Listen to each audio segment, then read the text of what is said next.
হচ্ছে AGT Live 24/7। This is AGT Live 24/7.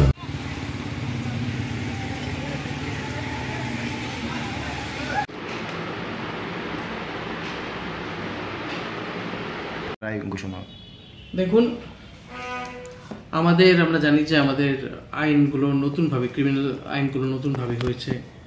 IPC, CrPC, evidence, এটাকে আমরা নতুনভাবে আমরা লেখা হয়েছে। আমাদের সরকার ভারতীয় ন্যায় সংহিতা, ভারতীয় নাগরিক সুরক্ষা সংহিতা এবং ভারতীয় সাক্ষ্য অধিনিয়ম, এই তিনটে নামে অবহিত করেছে।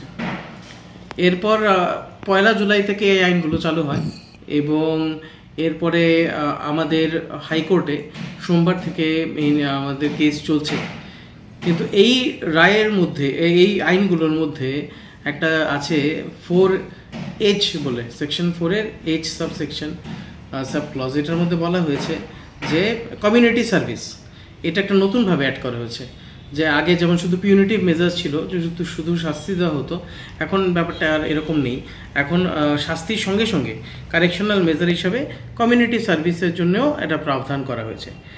তো আমাদের গত 2/7/2024-এ আমাদের একটা কোর্টে একটা কেস ছিল, NDPS কেস।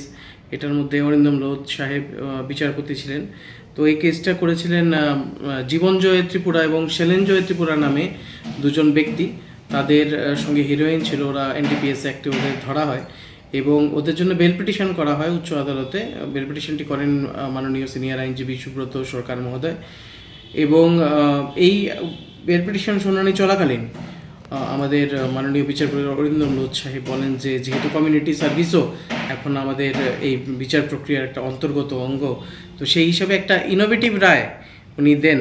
উনি বলেন যে এই কেসটার মধ্যে যারা আসামি রয়েছেন, মানে জীবনজয় ত্রিপুরা এবং শেলেনজয় ত্রিপুরা, তাদের বাড়ির লোকদের বলা হয় যে তারা যেন আগামী 1 মাস কমিউনিটি সার্ভিসের অঙ্গ হিসাবে ওনারা যেন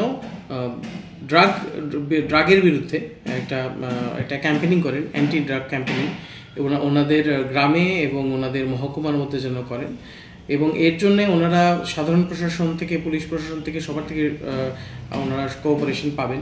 এবং 1 মাস এটা করার পরে এবং ওনাদের বলা হয়েছে যেন 2 পরিবারের ব্যক্তিরা বিভিন্ন গ্রামের বিভিন্ন মুরব্বী যারা রয়েছেন তাদের সঙ্গে মত বিনিময় করেন, যারা ইয়াং জেনারেশন যারা আছেন, যারা মূলত ড্রাগের দিকে ধাবিত হচ্ছে, তাদের সঙ্গে কথা বলে এবং একটা অ্যাওয়ারনেস যেন ছড়ায়।